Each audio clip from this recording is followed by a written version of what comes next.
Well, good evening, folks, and welcome to this Wednesday wellness session. My name is Dr. Rajen Cooppan, and I'll be conducting this session with you today. Our topic this evening is heart disease, and specifically about reversing and preventing the damage. Now, heart disease is a frighteningly common event amongst the age group that develops this.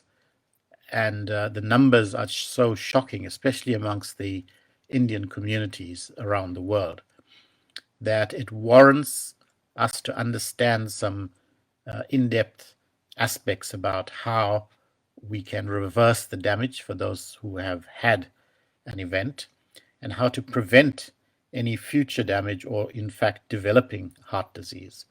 Now, if you're in that age group between about 20 and 30, you might think, well, this is not going to happen to me. The reality is that the incidence of heart disease is happening in younger and younger people. Even 28, 30 young people are dying from this condition. So let's just explore this. I'm going to keep it very simple and uncomplicated so that we can extract the maximum understanding.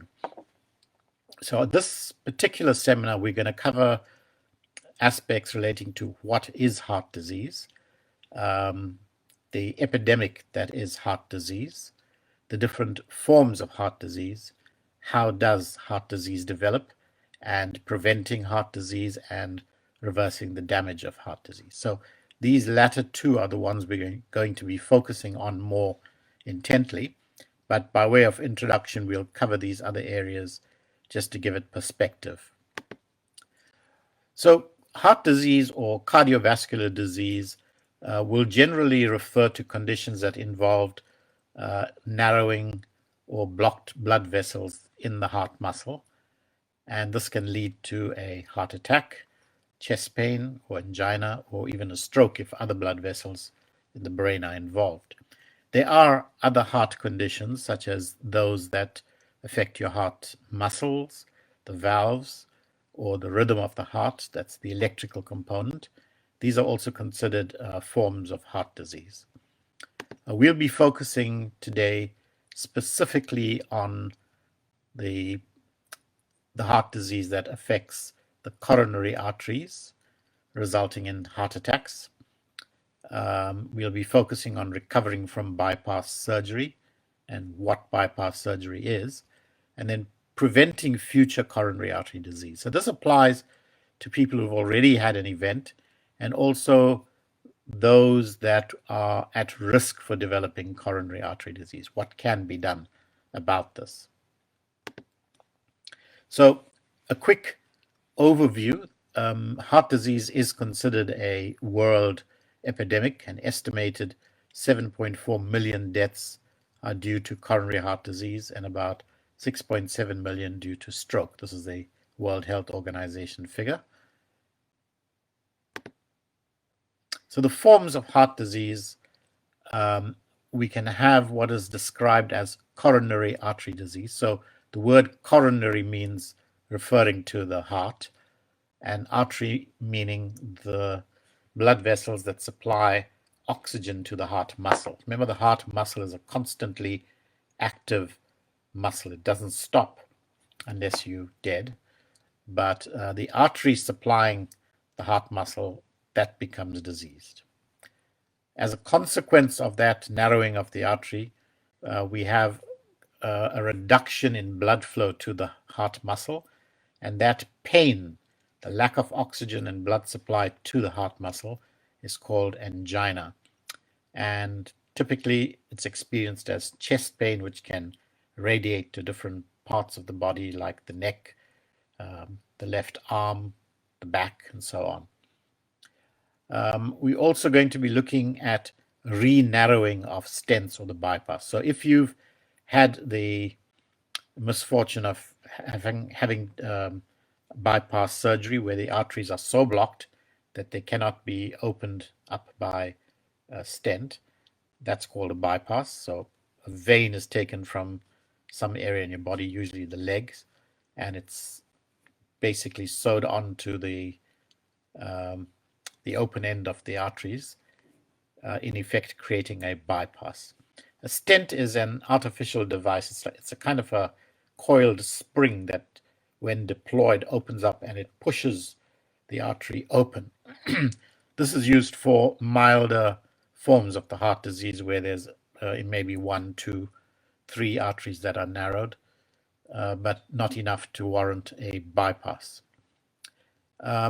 Then the heart muscle itself can become diseased.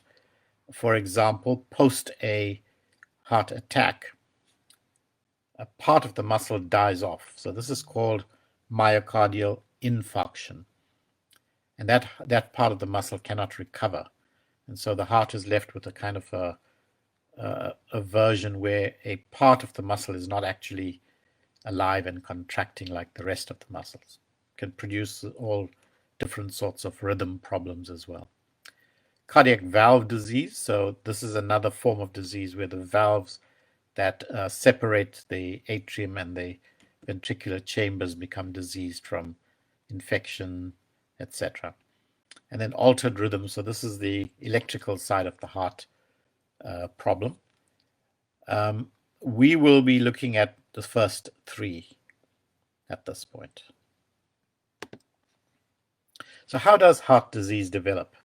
Well, firstly, and this is a very important concept to remember, is that it is due to inflammation of the vascular endothelium. So the artery is lined by a very thin single layer film of cells called the endothelium. And the endothelium does some amazing things. For example, it's able to release a substance called nitric oxide, which, when present, dilates the artery. It opens up the artery. So inflammation then is the very first event that happens. Now, once that injury happens, and now we're talking specifically within the heart muscle, but it could happen in any artery in the body. Once that inflammation happens, the body will respond by depositing a type of cholesterol called LDL-C. This is also known as the atherogenic cholesterol, the type of cholesterol that forms plaques. So if you ever do a lipogram or a cholesterol test, one of the fractions that will be measured is LDL. That's the critical one to look for, not the total cholesterol. Right. So cholesterol plaques then are a response to inflammation. And this plaque formation is what progressively gets worse. As more inflammation happens, more cholesterol is deposited, and the plaque begins to build and narrow the artery. When that narrowing is sufficiently advanced, symptoms like chest pain, angina, and even clotting in the arteries can start to happen. So the effect of that plaque formation is arterial blood vessel narrowing, blockage of the coronary arteries, partial or complete, and then you can have a rupture of the cholesterol plaque, which is another more serious event in terms of creating clots that block multiple arteries. So this is a very simple diagram showing the different stages of how the plaque develops. So here's the first stage, inflammation in that endothelium. Different chemicals released. There's a thickening of that area of inflammation. And then the body starts to lay down this plaque as a way to overcome the actual inflammatory damage that has happened in the lining of the blood vessel. Below that, some calcium can build up. Often this can be seen in a test called a calcium score. It's a kind of an X-ray and can show up which arteries have this calcium. It means this is a diseased artery. So as the plaque becomes thickened, this is now the vulnerable plaque where we can have erosion and fissure formation. It's almost like a little volcano waiting to erupt. And then we can get a rupture. And this, of course, triggers a series of events resulting in blood clots as well. And there are tests that can be done that can pick up many of these events that are happening, which a cardiologist will be able to do. But this is the basic pathophysiology, the way your arteries become damaged. Now, the journey from here, inflammation, to the point where you have substantially narrowed arteries, can be over many years. And we're going to talk about people who are more prone to this and what exactly is causing the inflammation. So here's another view. This is an artery, and there's the thickened fibrous cap sitting over the cholesterol plaque. So this pool of lipid begins to build up, and this is the rupture-prone plaque. And then we have an example of ruptured plaque and the clot formation or thrombus formation. All right, so this is quite advanced disease. This is when you'll be getting symptoms, tiredness, chest pain, unexplained pains in different areas of your torso especially. Sometimes you can even get lower back pain, and that might be an indication that one of your arteries is being narrowed or blocked. Right, another view of this process called atherosclerosis, plaque formation. So there's the normal artery, the endothelial dysfunction, which in this case is inflammation, fatty streak formation, stable fibrous plaque formation, and then unstable plaque formation. So whilst none of this is visible on an X-ray, the closest we're going to get to visualizing what has happened here is a process called a cardiac angiogram. So another view of the artery, there's the plaque building up and it's narrowing the artery. And you can see how the caliber of the artery has been narrowed substantially. So it creates turbulence in the red blood cells, and that can end up in clumping and clotting.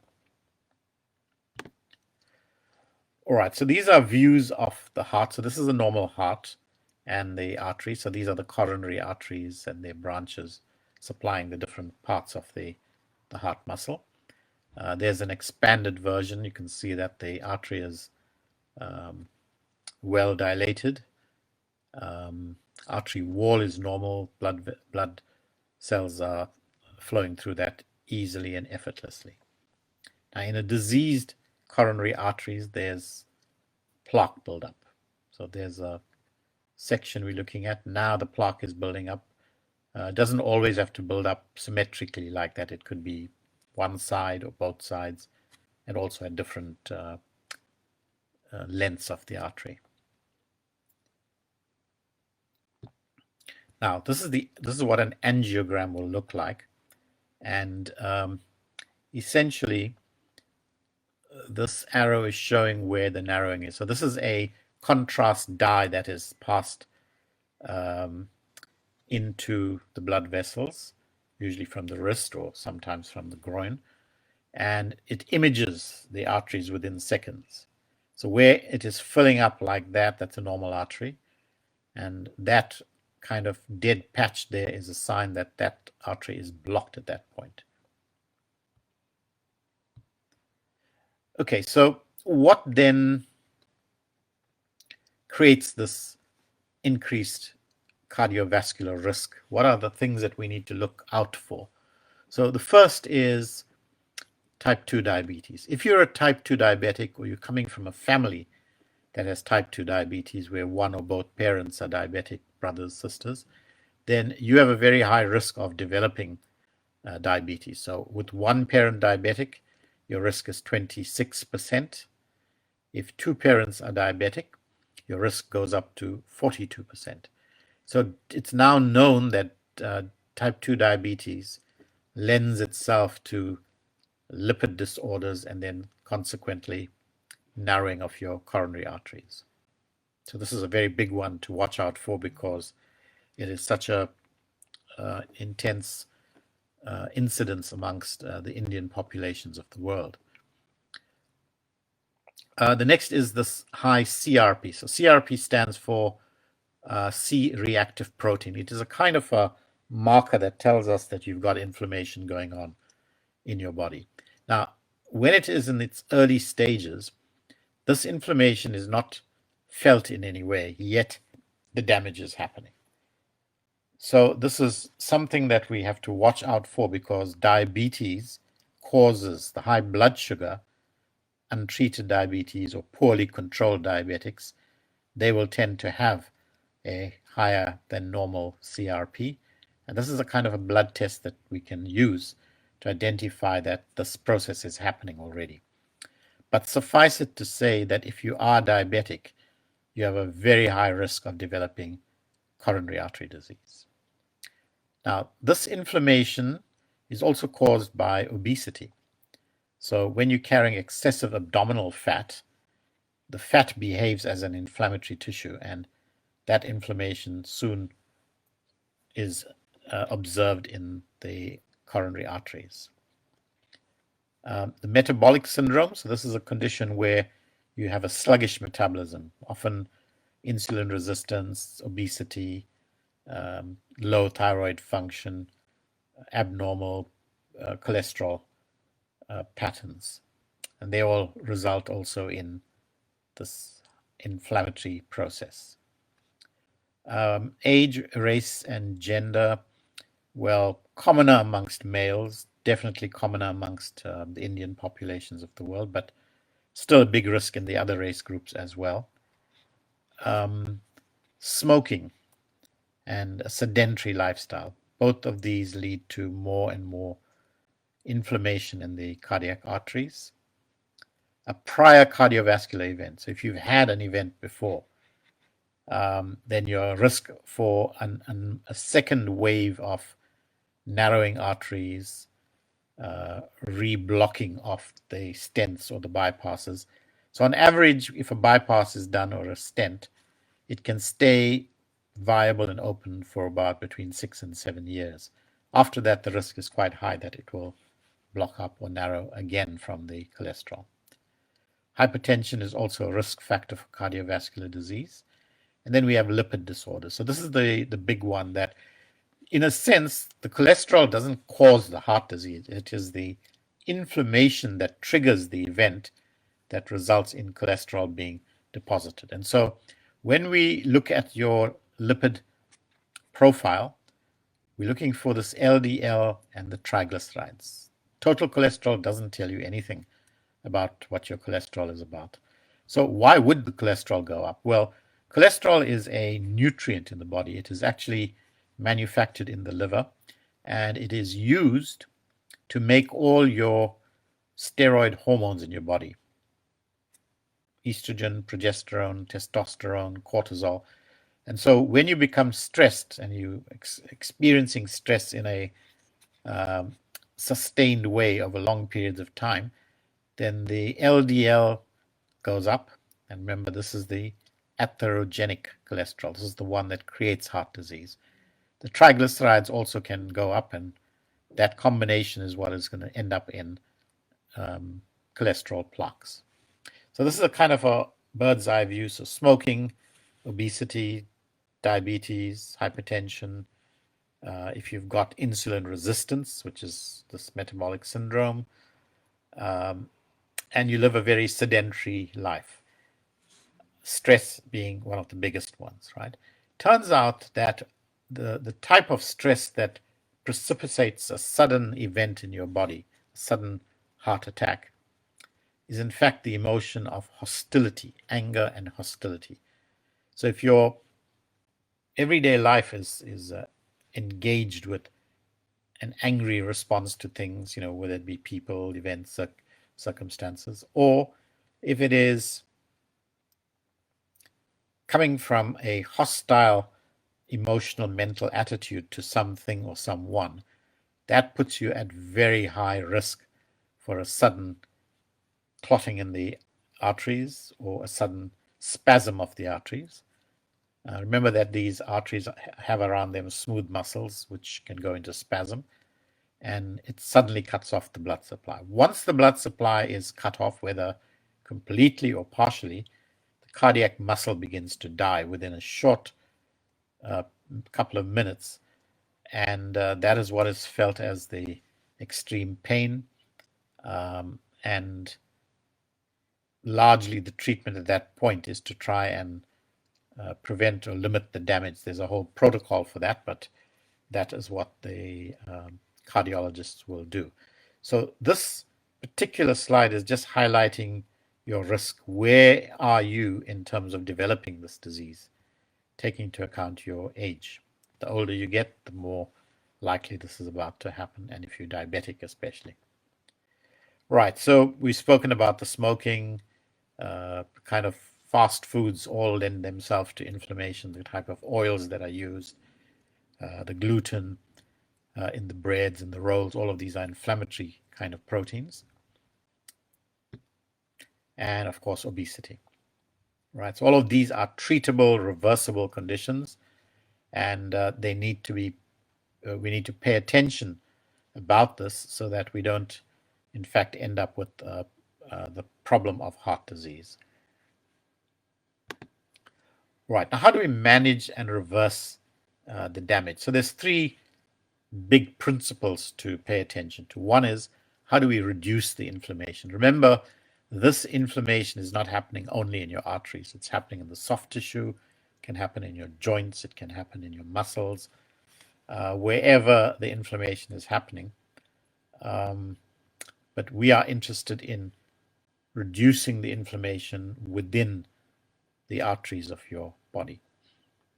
The second is how to reduce the cholesterol plaque formation. So if it is there a way to dissolve this and then reopen the bore of the artery? So that's quite a unique thing, because all the surgery and the stents, etc., are for that purpose. How do we squash down the cholesterol plaque and then allow the blood flow to happen? But we're going to be discussing ways of how we stop the inflammation and how we can reverse this cholesterol plaque buildup. All right. The vascular repair, well, that's another whole process of how the body repairs damaged areas in the body and what kind of critical nutrients are needed. So the first is the omega-3 salmon oil. Now, this particular type of omega-3 salmon oil has 8 types of omega-3. Most omegas on the market will have 2 fractions of the omega-3. This particular one, made by the market leader in nutrition, they're called Neolife. They manufacture the only 8 fraction omega-3, and this is the most potent anti-inflammatory, a nutrient anti-inflammatory in the body. The research around it shows that if it's taken in adequate doses, so that's about 1 capsule 3 times a day, it produces a massive 84% dampening in the inflammatory process throughout the body. 84%. All right, so these are the 8 types of omegas, and all 8 must be present if we are to see any dampening of the inflammation. The common fractions found in most other omega-3s is the EPA and the DHA, so 5 and 3. And so if you read the label of any omega-3, if it's only got those 2, it's not going to do the job of anti-inflammatory process, no matter how many 1,000 milligrams it might say. It needs all 8 for that inflammatory cascade to be brought under control. This type of omega-3 salmon oil is extremely pure. There's zero tolerance for any kind of impurity, and there's a process by which it can be tracked if there's any impurities in the source oil. Okay, so one of the things that happens that creates this endothelial dysfunction is the buildup of a substance called homocysteine. So when homocysteine builds up, it's in fact one of the substances in a pathway for a substance called methionine to be converted into cysteine. And it needs things like folic acid, B12, etc.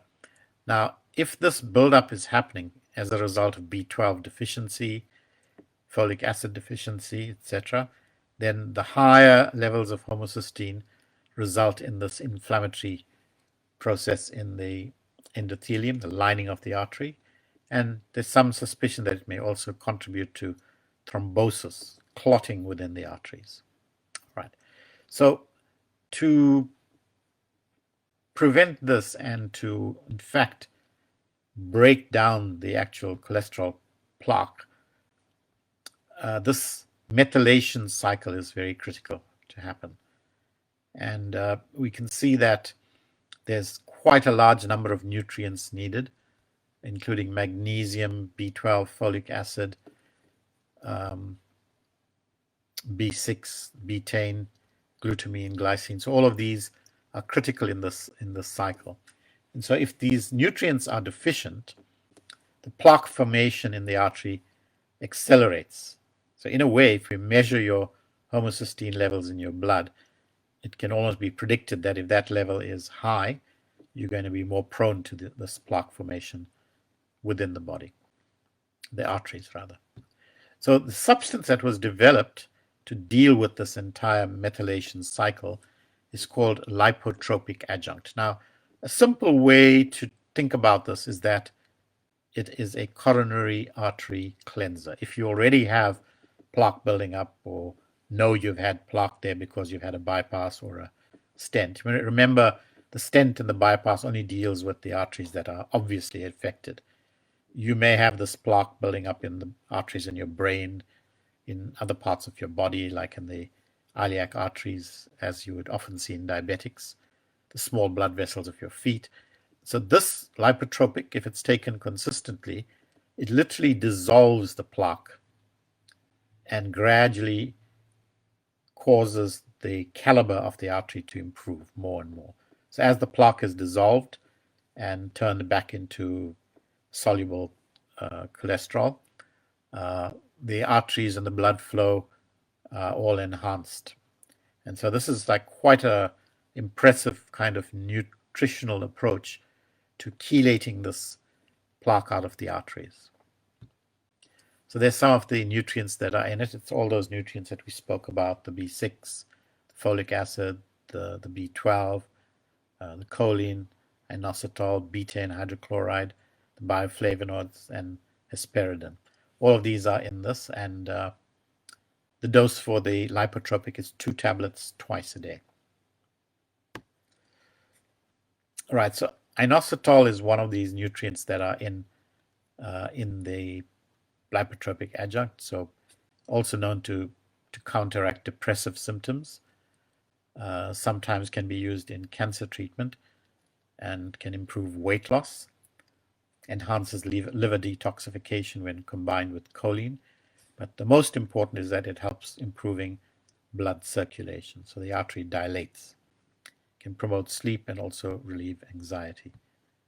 The choline, this is an important substance in the transport of lipids in the body, so your different types of fat. It's critical in metabolizing lipids in the liver and also for energy production in the brain. Right, another nutrient that is valuable in the cardiac story or the coronary artery story is a thing called carotenoid complex. Now, carotenoids are substances that are obtained from all your colored fruit and vegetables.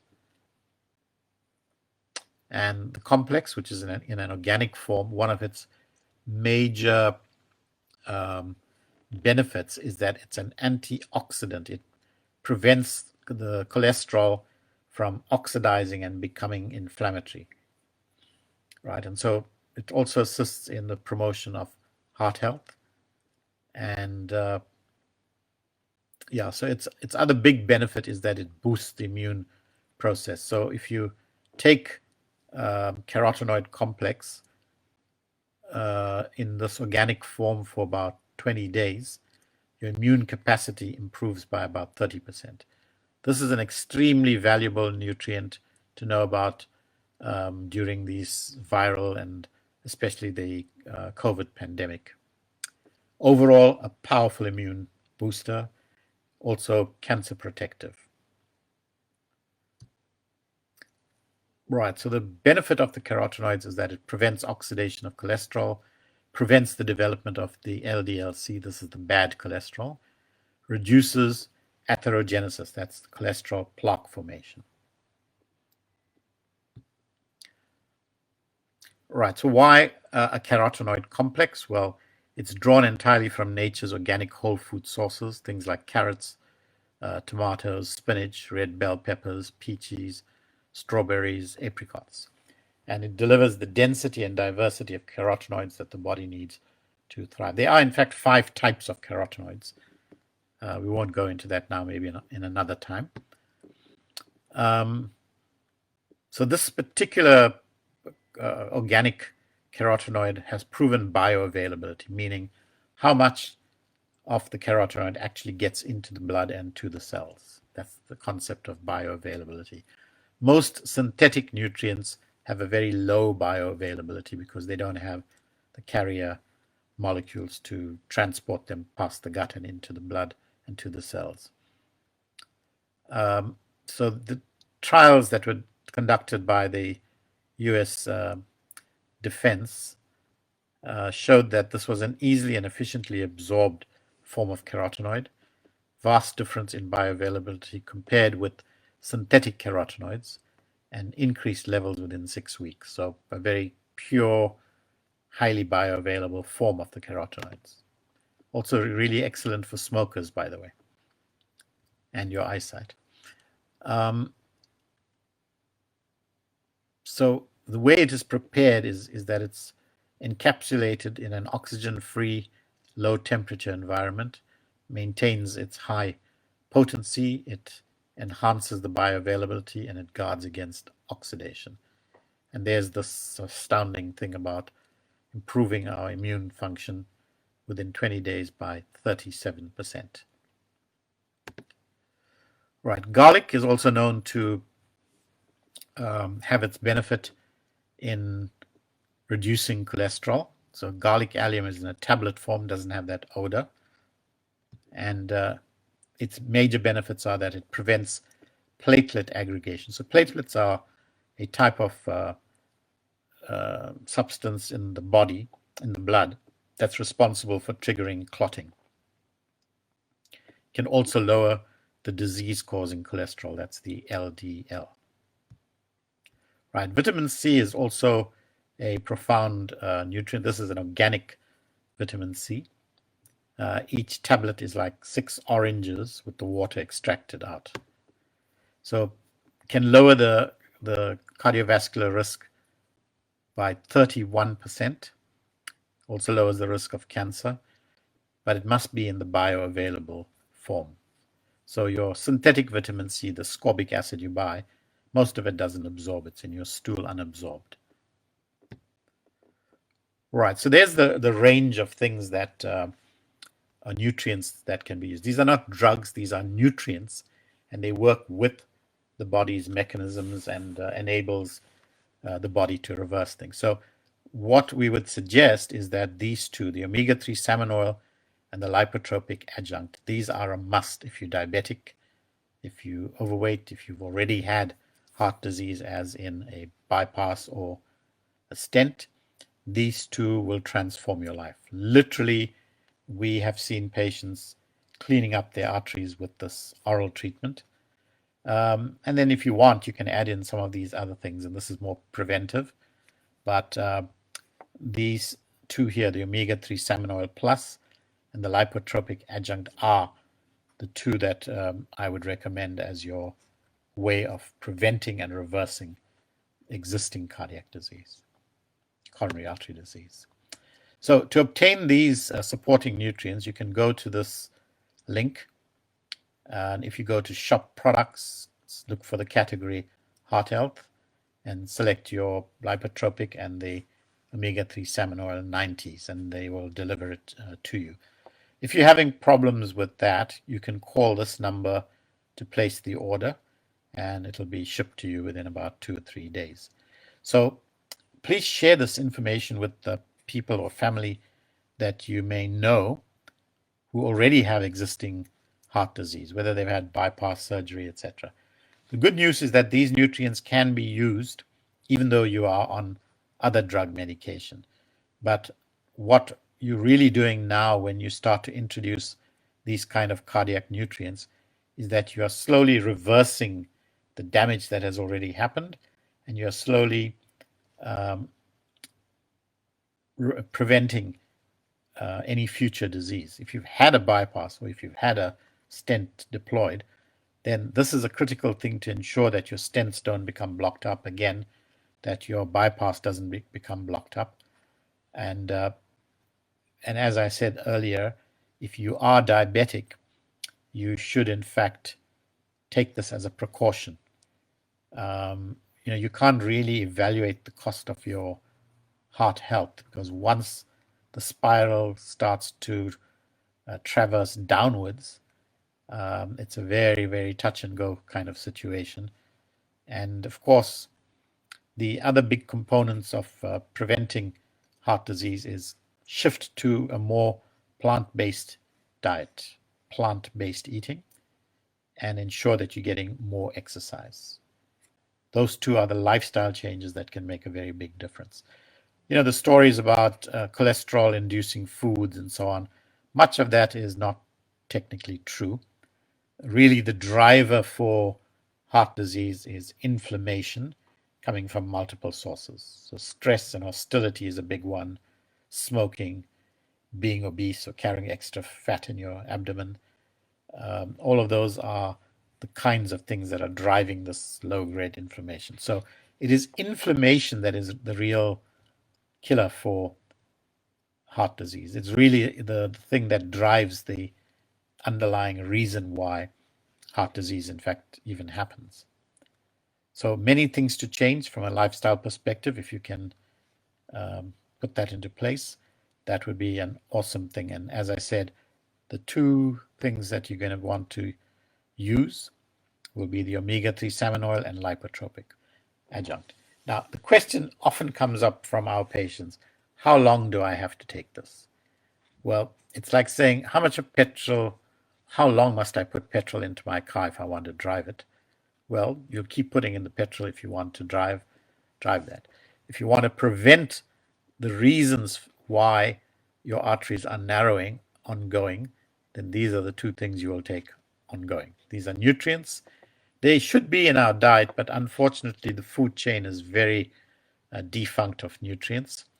And so by supplementing targeted nutrients like the 8-fraction omega-3 salmon oil plus and the lipotropic adjunct, so that would be 1 3 times a day, this is 2 twice a day, and that will start to give you the leverage of protecting your heart and reversing much of the damage that's already happened within the arteries, coronary arteries.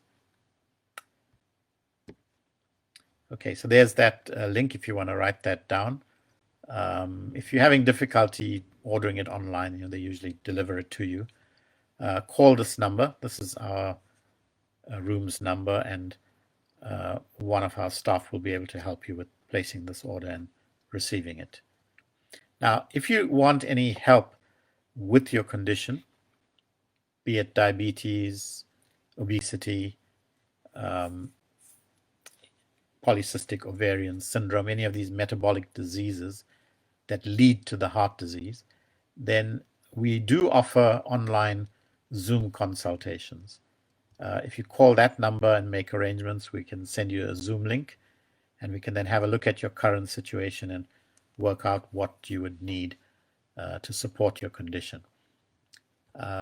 Excellent results we've had over the past 42 years, and with the incidence of these critical nutrients, the benefits are even greater for people who are at high risk. So to all the younger people who might be listening, please don't take your heart for granted. Even if you're fit and young, it doesn't mean that you won't get heart disease. And I can just narrate to you quickly. In the last 3 years, I've lost 2 patients The one guy was 28 years, the other one was 32. And it turned out that both of them were, in fact, friends, and their wives got them to come to assess what was going on.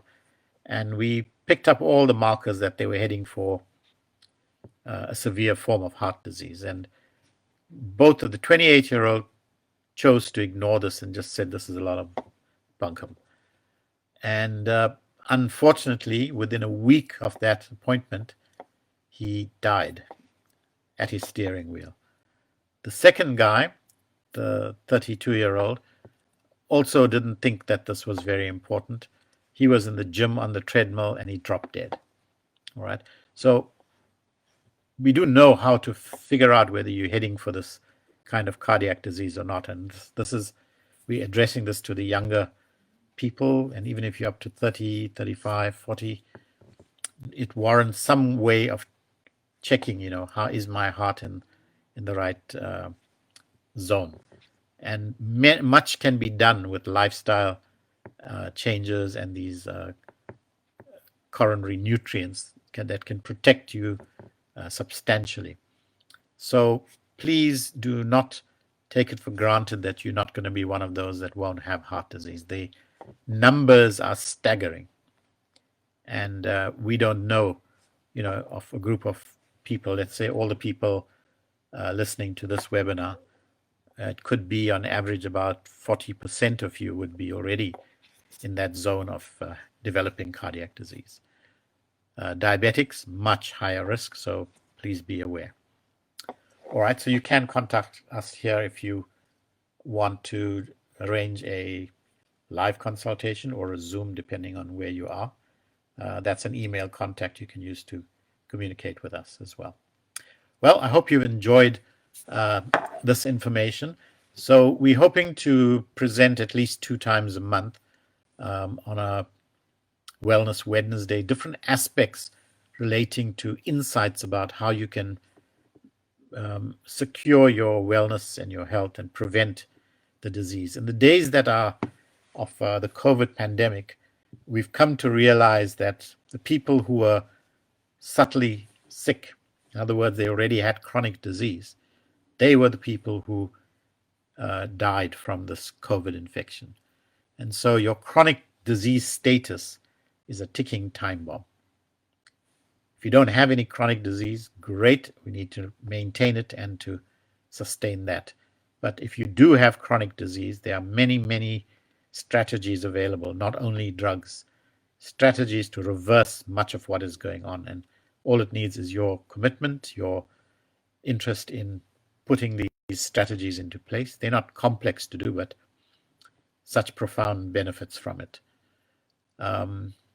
So we hope we can share with you many, many insights around various things. So the next seminar that we might be working on is to tackle the issue of diabetes in a bit more depth. So to help people to understand how they can, in fact, reverse diabetes if you have the discipline, or get better control and quality of life. So there are 7 skills of diabetes that you need to know about.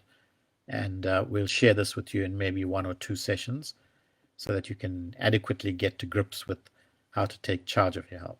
So going back to that point that I was making, in the shadow of the corona pandemic, the COVID pandemic, we now realize how important it is to stay well and to stay healthy.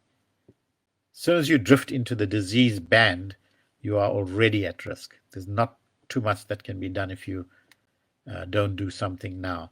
So we're looking at what strategies, this is now for the health intelligent person, what wellness strategies can you adopt that can really shape your wellness, your quality of life, your vitality.